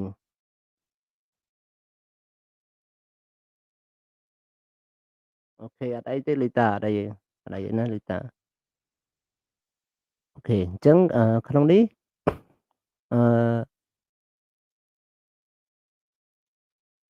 គេថាក្រុមហ៊ុនពេលយើងធ្វើដំណើរក្រុមហ៊ុនខ្លះគេឲ្យលុយទៅបាន យើងទៅក្រុមហ៊ុនខ្លះអត់ទេគេឲ្យយើងទៅចំណាយលុយខ្លួនឯងសិនហើយមកវិញចាំ claim មកវិញអញ្ចឹងណាអូខេអញ្ចឹងក្រុមហ៊ុនវាមានលក្ខណៈខុសគ្នាអញ្ចឹងហើយបើសិនជាយើងទៅ claim មកវិញអ្នកខ្លះទៅឲ្យលុយទៅមែនប៉ុន្តែចាយអត់គ្រាន់ក៏ត្រូវចាយលុយខ្លួនឯងដែរអញ្ចឹងត្រូវ claim មកវិញអញ្ចឹងការ claim ហ្នឹងមានន័យថាការដែលបើបកបែរខ្មែរ claim ហ្នឹងគឺការសុំយកប្រាក់ដែលយើងចាយហ្នឹងមកវិញណាដែលយើងចាយទៅដើម្បីក្រុមហ៊ុនទេប៉ុន្តែយើងត្រូវ claim យកមកវិញមានន័យថាទៅដាក់បញ្ជីទូទាត់មកវិញណាដើម្បីយកលុយនឹងមកវិញបានអញ្ចឹងក្នុងនេះគេឲ្យយើងដើរតួជាអ្នកឲ្យយោបល់គេហើយក្រុមហ៊ុនដែលពឹងពាក់យើងហ្នឹងគឺក្រុមហ៊ុន Sego គេពឹងពាក់យើងធ្វើអីឲ្យយើងជួយឲ្យយោបល់មើលថ្ងៃហ្នឹងបុគ្គលិកគេចាយខ្លាំងពេកណាចាយលើសដល់ 30% ពីប្រាក់ផែនការគេឲ្យប៉ុណ្្នឹងឯងប៉ុន្តែគាត់ចាយលើសដល់ទៅ 30% អញ្ចឹងក្រុមហ៊ុនគេរវល់ខ្លាំងណាស់គេមិនដឹងថាគួរតែកាត់បន្ថយអីខ្លះអញ្ចឹងគេក៏ឲ្យយោបល់មកយើងគេឲ្យលិខិតមួយមកយើងឲ្យយើងជួយទៅអគ្គនាយកផ្នែកហិរញ្ញវត្ថុរបស់គេឲ្យយោបល់គេថាយើងគួរតែឲ្យបុគ្គលិកហ្នឹងគួរអាចចាយអ្វីបាននិងមិនគួរអាចចាយអ្វីបានណាអូខេនេះខ្ញុំយកជាសង្ខេបហើយខ្ញុំអានជាអង់គ្លេសអ្នកនរស្ដាប់ Sego is a fast-growing company which specializes in lighting for domestic security and garden. Last year, they expanded into Southern Europe. However, with the fast-growing, the finance department neglect cost control. Travel expenses are at least 30% over budget. As a result, the financial director is considering outsourcing all expenses claims to control the problem. គឺចាយច្រើនពេកលើស 30% អញ្ចឹងគឺនាយកខាងហិរញ្ញវត្ថុហ្នឹងគាត់ចាប់ផ្ដើមគិតថាគួរតែ control បញ្ហាហ្នឹងយ៉ាងម៉េចណាគ្រប់គ្រងបញ្ហាហ្នឹងយ៉ាងម៉េចអញ្ចឹងគាត់ធ្វើខ្លួនឯងអត់កើតដោយសារគាត់រវល់ដែរអញ្ចឹងគាត់ជួលក្រុមហ៊ុនយើងមួយទៀតដែលជាអ្នកឲ្យយោបល់ផ្នែកហ្នឹងអញ្ចឹងនេះគេដាក់ Your company is a specialist outsourcer has just received this email from Jean Martin, the CFO of Sego. Explain their problem, read the email, and using the comment boxes to make a note of these questions need to ask Sego about their expenses policy. ចឹងនេះជាបញ្ហាគេកើតឡើងហើយនេះបញ្ហាដែលយើងត្រូវសរសេរឲ្យយោបល់ណាអញ្ចឹងអ្នកសរសេរឲ្យយោបល់យ៉ាងម៉េចសូមអ្នកទាំងអស់គ្នាសរសេរណាអូខេអញ្ចឹងអ្នកទាំងអស់គ្នាគួរសរសេរឲ្យយោបល់គេយ៉ាងម៉េចសូមសរសេរដោយខ្លួនឯងឥឡូវខ្ញុំសូមអានកន្លែងនេះជាអ៊ីមែលដែលគេផ្ញើមកឲ្យណា Here the list of problem you asked for. 1. Many expenses claim are arriving 3 months late. We don't know how much we are really spending each week on travel expenses. Okay, this is your ball. What is the time limit for making expenses claim? Staff are not using the central reservation system to book flights. We are paying top prices because they are booking individually at the last minute. 3. Some claims are being made with no bills or no invoices to support them. As a result, we cannot check if they are true.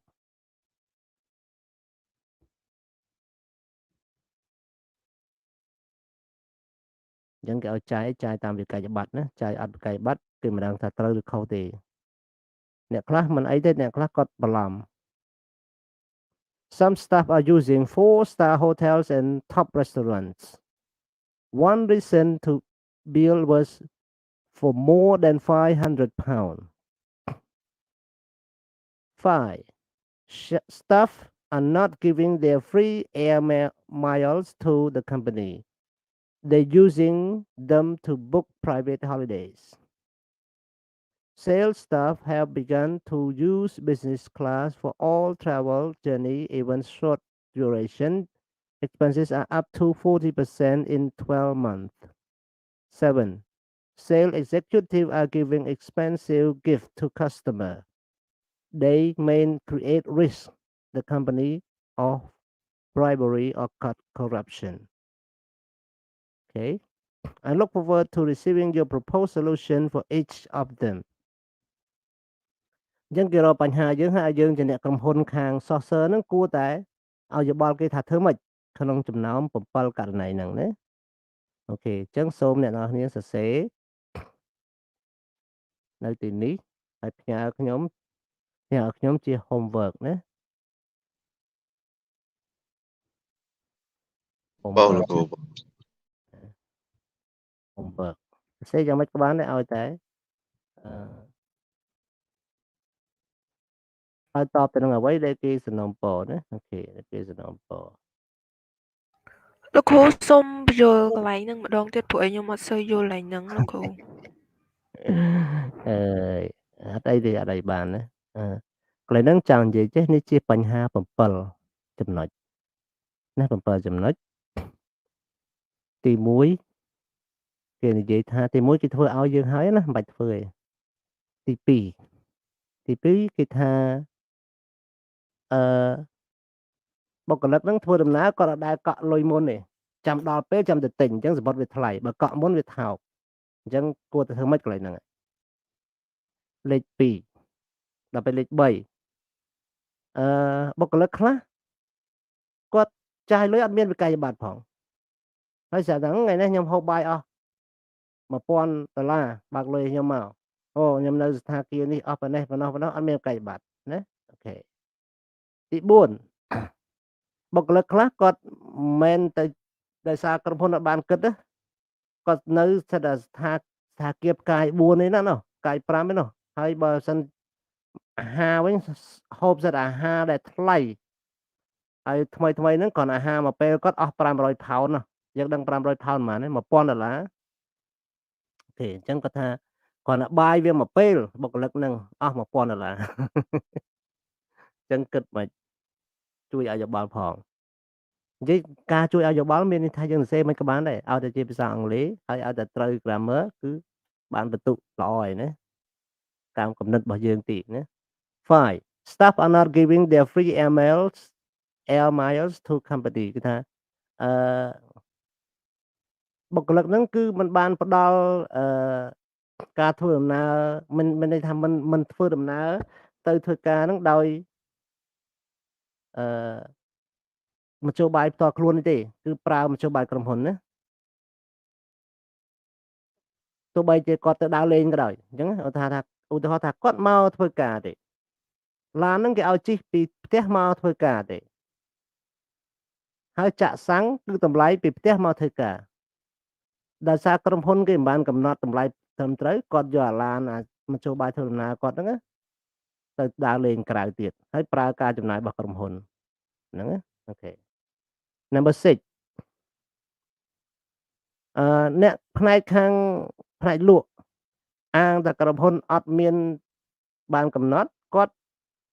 នេះហ្មងគាត់ឲ្យវត្ថុអនុស្សាវរីយ៍ណាវត្ថុអនុស្សាវរីយ៍ទៅកាន់អ្នកធ្វើដំណើរអីផ្សេងៗហ្នឹងគឺយកអាថ្លៃហ្មងណា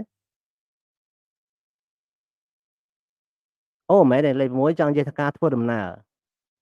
គាត់អត់យកអត់យក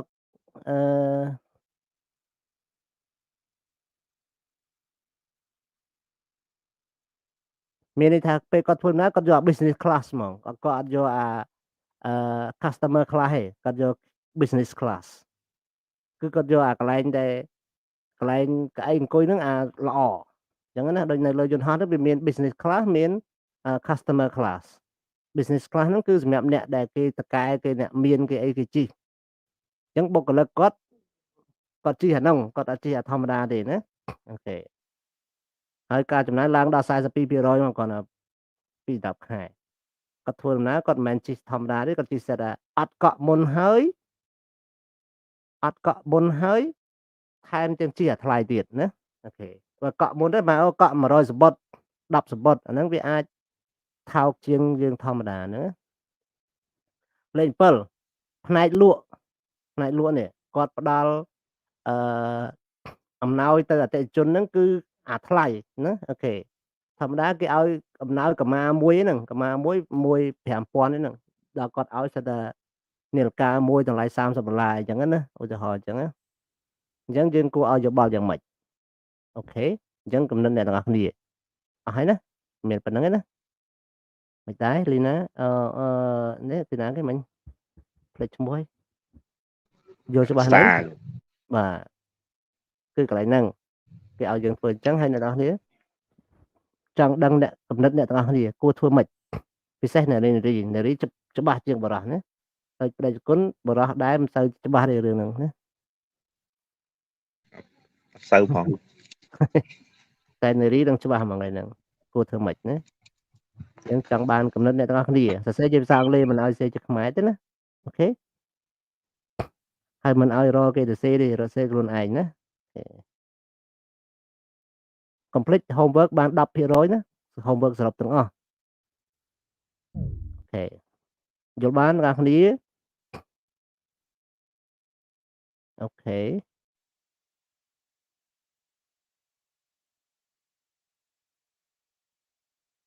អូខេអញ្ចឹងតទៀតអ្នកគ្នា work in pair student A អានេះគឺដដែលលំហាត់នេះឲ្យយើងធ្វើសន្ទនារវាងstudent A និង student B student A ធ្វើជាតកែ student B ធ្វើជាបុគ្គលិកចឹងទៅហើយត្រឡប់ទៅវិញទៅមកណាហើយយើងពិភាក្សាគ្នាទៅលើរឿងទាំង7នេះ time limit on submitting expenses claim យើងថាយើងត្រូវកំណត់ពេលអ្នកឯងដើរលេងណាដើរទៅរកស៊ីណាក៏ដោយត្រូវតែហ៊ានតែຕົកយឺតពេកអត់ claim ឲ្យអត់ claim ឲ្យណាអញ្ចឹងយើងដាក់ថា submit 4 week បានហើយ booking travel ការធ្វើដំណើរបើមិនកក់ទុកមុនគឺអត់បើកលុយឲ្យអញ្ចឹងណា receipt ការចាយអញ្ចឹងដែរបើចាយលុយទៅគ្មានវិក័យប័ត្រគឺអត់បើកឲ្យដែរ accommodation និង meal ក៏អញ្ចឹងដែរអាហារត្រូវយកអាហារធម្មតាការស្នាក់នៅត្រូវយកកន្លែងស្នាក់នៅធម្មតាមិនមែនមិនទៅផ្កាយ4នេះណា policy on air miles មានន័យថាការធ្វើដំណើរផ្ទាល់ខ្លួនត្រូវលុបចោលអត់ឲ្យមានផ្ទាល់ខ្លួនដោយចំណាយលុយក្រុមហ៊ុនណាអូខេ flight business economy class យើងត្រូវតែយក economy class អត់មានយក business class ទេហើយ gift អំណោយយើងដែរត្រូវមិនឲ្យលើសពី 5000 អញ្ចឹងទៅឧទាហរណ៍អញ្ចឹងជាការភាសាគ្នាណាឥឡូវយើងមើល language នេះខ្ញុំធ្លាប់បង្រៀនពីសប្តាហ៍មុនហើយគឺនិយាយពី modal verb ទាំងអស់មាន9ចាំទេ will would shall should can could 6ណាតោះមកមាន am អក្សរ am នឹង3ទៀត may might must ហ្នឹង3ទៀតអញ្ចឹងទាំងអស់9ប៉ុន្តែមានកិរិយាសព្ទមួយចំនួនទៀតប្រើដូច modal verb ដែរគេហៅថា modal like verb ដូចជា have to be allowed to be supposed to be permitted to និង be compulsory to ឃើញទេអញ្ចឹងកាលពីសប្តាហ៍មុនខ្ញុំបានបរៀន grammar កន្លែងហ្នឹងដែរណាអញ្ចឹងខ្ញុំអត់បរៀនទៀតទេណាគ្រាន់តែបញ្ជាក់ប្រាប់អញ្ចឹងmodal verb original វាមាន9មានអក្សរ am 3គឺ must may might និង3គូទៀតគឺ can could shall should និង will would ហើយមាន modal verb មួយទៀតគេហៅថាពាក់កណ្ដាល modal verb semi modal verb ដូចជា do need ដូចជា dare need ហើយ use ហើយនឹង ought to ហើយក៏មានកិរិយាសព្ទធម្មតាទេប៉ុន្តែវាប្រើដូច modal verb ដូចជា be allowed to be permitted to be supposed to be compulsory to អញ្ចឹងចំពោះពួក modal like verb គឺច្រើនតែពួកប្រើដូច must ប្រើដូច can ប្រើដូច should និងប្រើដូច must អូខេតែប៉ុណ្្នឹងឯងអញ្ចឹងយើងមើលកន្លែងនេះ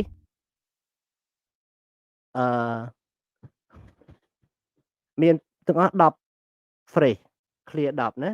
you can you don't have to you must you needn't you aren't allowed to you are allowed to you may you don't need to it's not allowed to it must not it is compulsory អញ្ចឹងសូមបកប្រែឲ្យ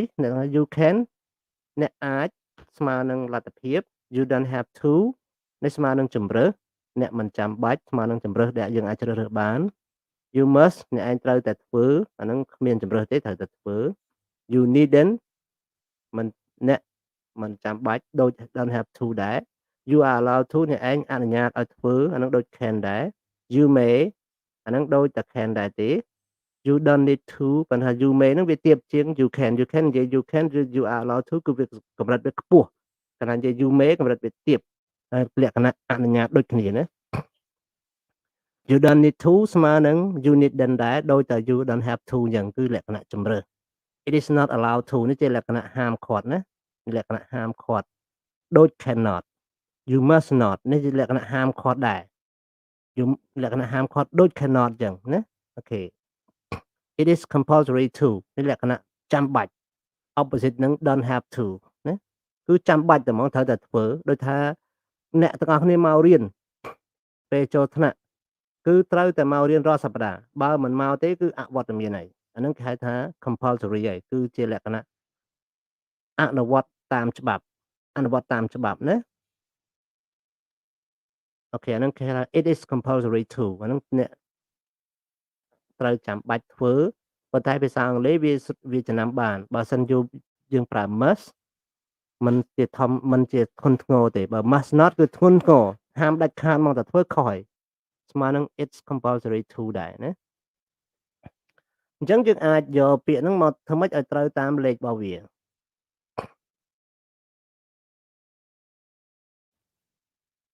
អូខេកាលណា necessary ចាំបាច់គឺប្រើជាមួយនឹងលេខអ្វីខ្លះកាលណាយើងនិយាយក្នុងលក្ខណៈចាំបាច់ necessary គឺយើងប្រើលេខ3និងលេខ10ណាលេខ3និង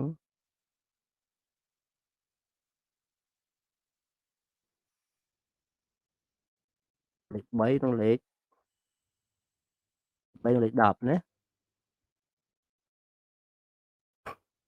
មក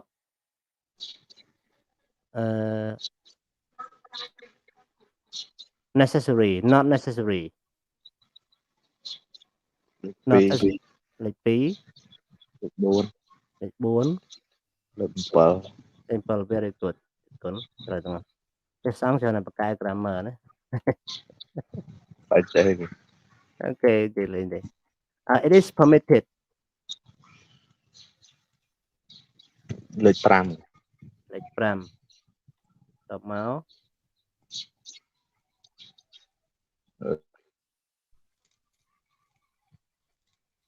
លេខ3ហើយហ្នឹងអស់លេខ1ក៏បានដែរណាលេខ1គុណហើយហ្នឹងលេខមួយទៀតគឺលេខ6អូខេ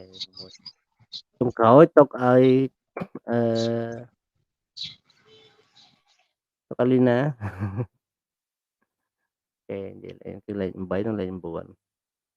មនុស្សយើងវាលក្ខណៈធម្មជាតិមនុស្សប្រុសភាគច្រើនមិននិយាយទាំងអស់ភាគច្រើនបកកែដូចជាការគិតតាក់ទងដោយការគិតស្មុគស្មាញដូចជាគណិតវិទ្យាដូចជា grammar តែបើមនុស្សស្រីវិញបកកែខាងចាំវិញណាគាត់និយាយភាគច្រើនមិនមែនទាំងអស់ហើយបកកែខាងចាំល្អជាងការចងចាំល្អជាងនេះមិនមែនលក្ខណៈនិយាយ gender ណាគឺនិយាយលក្ខណៈធម្មជាតិហ្មងមនុស្សស្រីគឺភាគច្រើនចាំច្រើនជាងមនុស្សប្រុសតែមនុស្សប្រុសបកកែគិតច្រើនជាងមនុស្សស្រីទៅវិញអញ្ចឹងណាតោះនេះឯកភាពថាអញ្ចឹងឯងខ្ញុំនិយាយអញ្ចឹងអត់មានការរើសអើងទេណាខ្ញុំនិយាយរឿងការពិតទេណាធម្មជាតិទេណាអូខេឥឡូវខ្ញុំឲ្យ homework នេះមួយទៀតបងប្អូន homework មិញហាងពិបាកដោយសារយើងត្រូវសេអានេះគ្រាន់តែជ្រើសរើសណា homework មួយទៀត homework តោះ 2 3មិនមែន2ទេ3នៅសល់មួយទៀតណា homework 2នេះ homework 2នេះគឺបំពេញត្រង់ទំព័រទីទំព័រ26ណា homework 2នេះទំព័រ26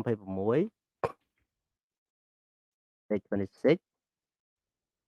exercise 2ណា exercise 2នេះ exercise 2exercise 2ណា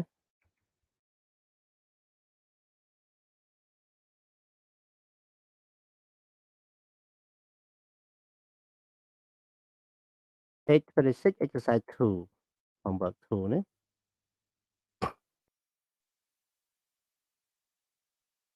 homework 1 មិញនៅកន្លែងណាជាប់គ្នានឹងឯងទំព័រ20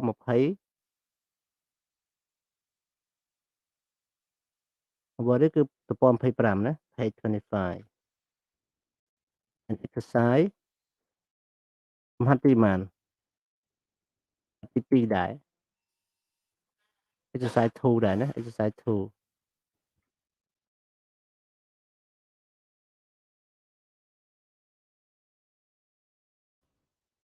ចឹង homework យើងមាន2កន្លែងហើយអូខេបងប្អូនគ្នា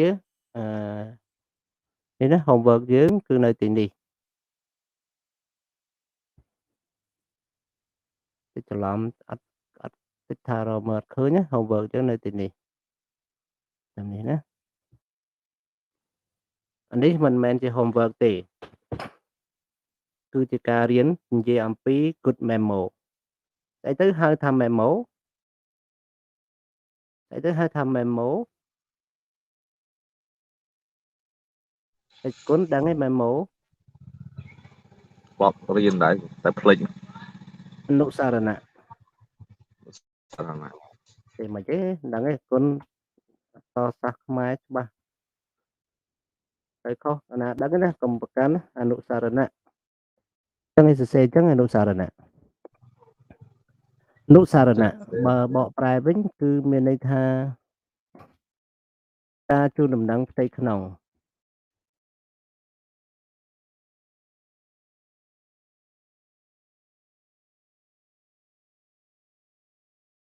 ឧទាហរណ៍ថា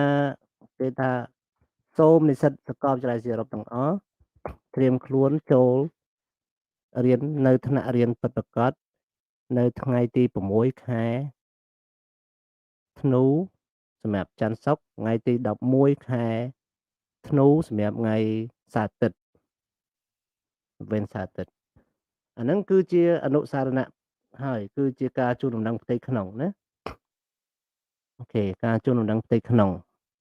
តែអនុសារណៈមួយទៀតគឺមានន័យថា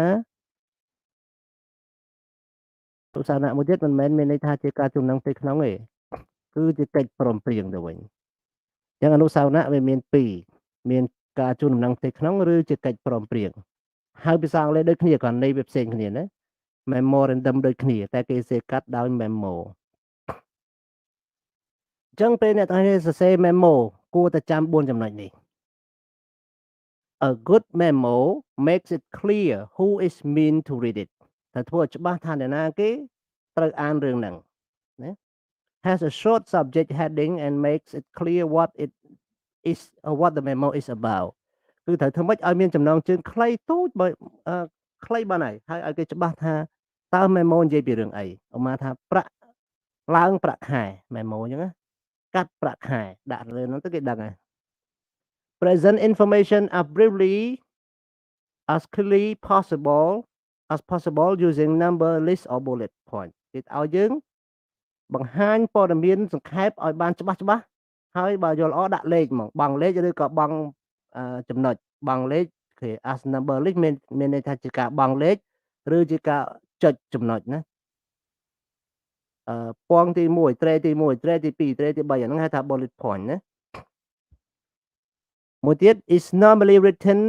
in a formal style ត្រូវតែសរសេរជាលក្ខណៈ formal គឺភាគច្រើនគេប្រើជា passive ណាបងប្អូនក្នុង memo គឺប្រើជា passive sentence អញ្ចឹងឲ្យតែករណីអាចប្រើ passive បានសូមប្រើដាច់ខាតអញ្ចឹងហ្មងក្នុង memo ណាកុំសរសេរចំពោះពេកគេអ្នកខ្លាំងអញអត់ដឹងនឹងរឿងហ្នឹងអញខ្ជិលគិតអូខេអញ្ចឹងអត់ទេគឺសរសេរមិនលក្ខណៈ informal សំទោសលក្ខណៈ formal លក្ខណៈ passive ជៀសវាងប្រើ you and I និង we កុំប្រើហ្នឹងណាជៀសវាងណាត្រូវតែជៀសវាងប្រើ I ប្រើ you ប្រើ we I would like to inform that អញ្ចឹងអ្នកខ្លះស្អប់យើងអញខ្ជិលអានព័ត៌មានឯងណាអញ្ចឹងអត់ល្អទេអញ្ចឹងកុំសរសេរអ្វីដែលជាលក្ខណៈប្រើ you ប្រើ I ប្រើ we គឺអញ្ចឹងជៀសវាងប្រើ active sentence គួរតែប្រើ passive sentence អូខេអញ្ចឹងខ្ញុំបញ្យល់ប៉ុណ្ណឹងទេកន្លែងហ្នឹងគឺនិយាយ memo គឺអញ្ចឹងនេះរបៀប memo គឺយើងមានមួយនៅក្នុងទំព័រទីប៉ុន្មាននេះ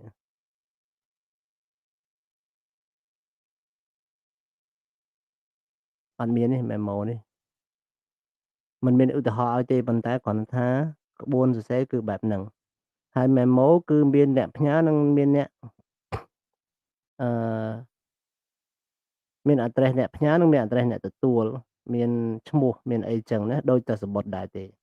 អញ្ចឹងយើងធ្លាប់រៀនសរសេរសម្បត្តិដឹងហើយណាអញ្ចឹងមើលទៅចំណុចមួយទៀតនេះជា memo គំរូ memo គំរូនេះគ្រាន់តែជាលក្ខណៈបំពេញណាបើសិនអ្នកទាំងអស់គ្នាអត់ចេះសរសេរសូមមើល style នេះអ្នកណាជាអ្នកផ្ញើ from Jean Martin ហើយ memo ទៅកាន់ណាបុគ្គលិកទាំងអស់ហើយ subject អំពីអីអំពីអ្វី subject ហ្នឹងគឺអំពី new guideline for business travel expenses អំពីការគោលការណ៍ណែនាំ guideline បកប្រែគោលការណ៍ណែនាំណាគោលការណ៍ណែនាំថ្មីសម្រាប់ business នឹងការចំណាយលើធ្វើដំណើរបែប business អូខេទាំងអស់គ្នាមើលនេះគឺជាអ្វីយើងត្រូវបំពេញ to all staff expense claim ឧទាហរណ៍អញ្ចឹងចា within 3 days អញ្ចឹងនេះគឺជាអត្ថបទ introduction របស់គេ Following our investigation on business travel expenses we are introducing the following news guideline for business travel expenses នឹងជាការជូនដំណឹងទី1ដែលឯងចាយអ្វីអាចបើកលុយបានអញ្ចឹងរហូតដល់ទី7ទី8អញ្ចឹងគេបង់ជាលេខអញ្ចឹងក៏បានជាចំណុចក៏បានណាបង់ជាលេខធ្វើឲ្យអ្នកអានចូលចិត្តមើលជាងបង់ជាចំណុចបើតិចតួចបើដល់វែងពេកគេលេខចង់មើលណាអញ្ចឹងកុំភ្លេចអរគុណកុំភ្លេចប្រាប់ឈ្មោះដែលអ្នកផ្ញើទៅផងណាសរសេរនៅខាងលើឈ្មោះនឹងហើយនៅខាងក្រោមនេះក៏សរសេរឈ្មោះហើយនឹងឋានៈខាងលើនេះមានដាក់ឋានៈទេតែខាងក្រោមមានដាក់ឈ្មោះនិងឋានៈណាអូខេអញ្ចឹងយើងមើលនេះគឺហៅថា subject title នេះហៅថា introduction នេះហៅថា list item នេះហៅថា concluding note នេះហៅថា name and job title of the person អូខេអញ្ចឹងមិញខ្ញុំថា homework 3តាមពិត homework មានតែ2ទេអញ្ចឹងដោយសារខ្ញុំកែឲ្យផុតមួយទៀតហើយតាមពិតខ្ញុំគិតថាផែនការ3ប៉ុន្តែឥឡូវ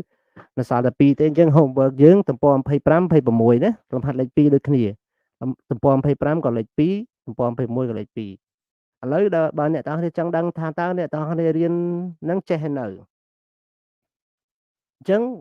យើងអាចវាយតម្លៃ assess នេះវាយតម្លៃណាវាយតម្លៃដំណើរការរបស់អ្នក assess your progress in this unit សូមវាយតម្លៃលើភាពរីកចម្រើនរបស់អ្នក progress នេះវឌ្ឍនភាពណាឬភាពរីកចម្រើននេះភាពរីកចម្រើនឬក៏វឌ្ឍនភាពនៅក្នុងមេរៀននេះហើយយើងមានការវិវត្តមិនដែរពេលដែលរៀនហើយរៀនមេរៀននឹងហើយ tick the statement which are true សូមគូសទៅលើ statement ដែលវាពិត identify each main service provider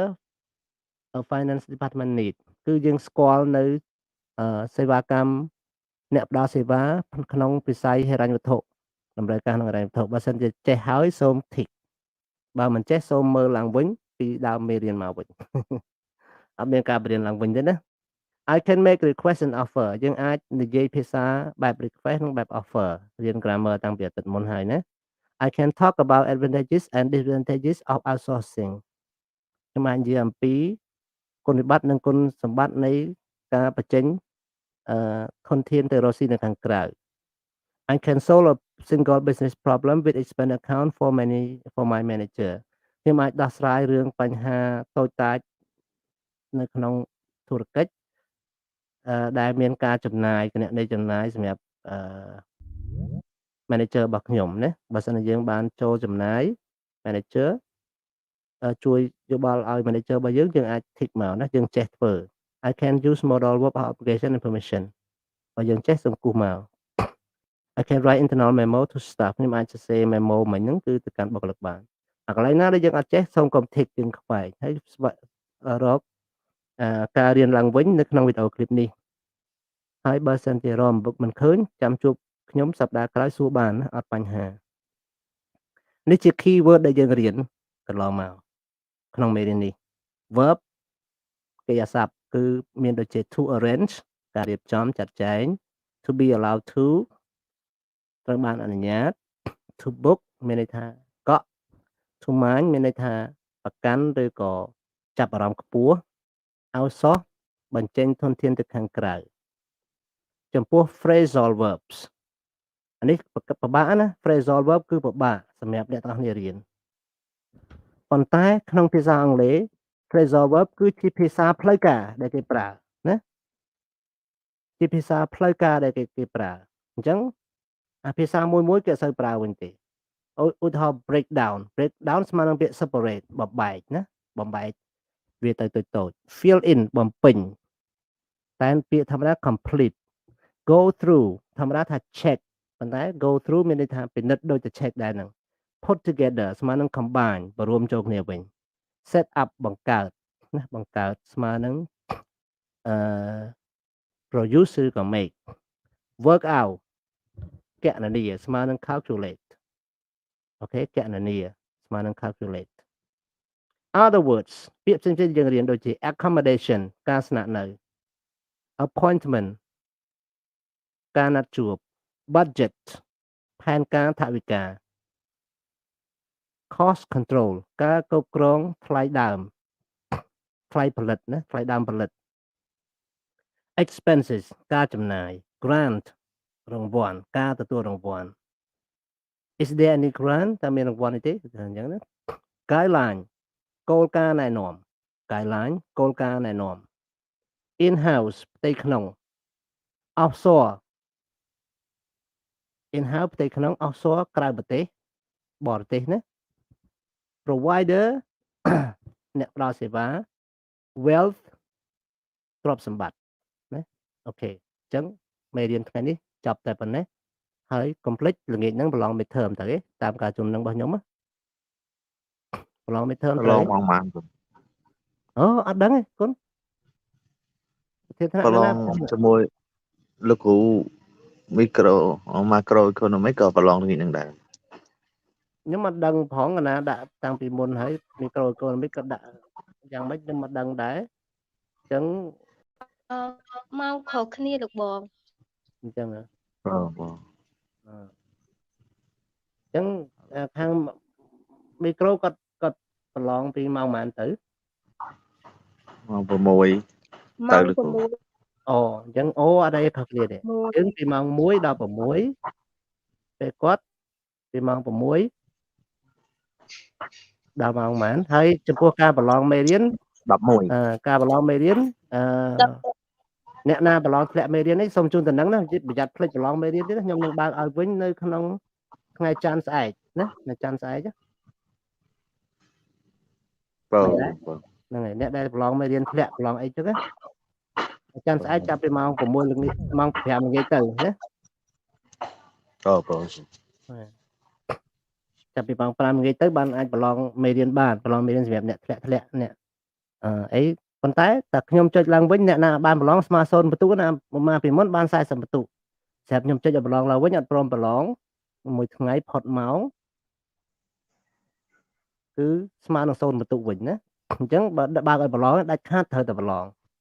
ណាបងណាតែអត់ប្រឡងគឺ0បន្ទុកហើយអាបន្ទុកមុនហ្នឹងវាលុបចោលអស់លីងពេលណាគ្រូបើកឲ្យវិញគឺបន្ទុកចាស់គេលុបចោលអស់អូខេ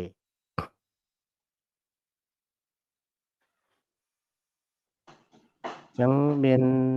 អីទេអ្នកនរគ្នាមានសំណួរអីសួរខ្ញុំទេwork out ហ្នឹងមានន័យថាម៉េចវិញគ្រូគណនា calculator បូកដកសំចែកហ្នឹងហៅ work out ឲ្យចេះ set up បង្កើត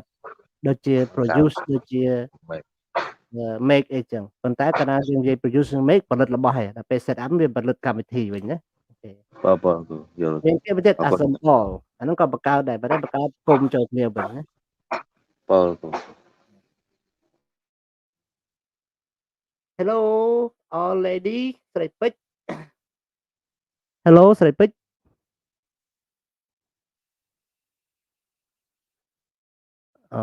អត់និយាយរកគ្រូទេស្រីអូនអូខេអញ្ចឹងអ្នកទាំងអស់គ្នា ចា ក្តី ចា អូខេអរគុណក្តីគុណអ្នកទាំងអស់គ្នាទាំងអស់គ្នាទាំងអស់ទាំងក្នុង YouTube អីសម្រាប់ពេល បើ នេះ ជូ បាយណាបាយទៅ បើសម្រាប់បងសុខសប្បាយ wish you have good score in midterm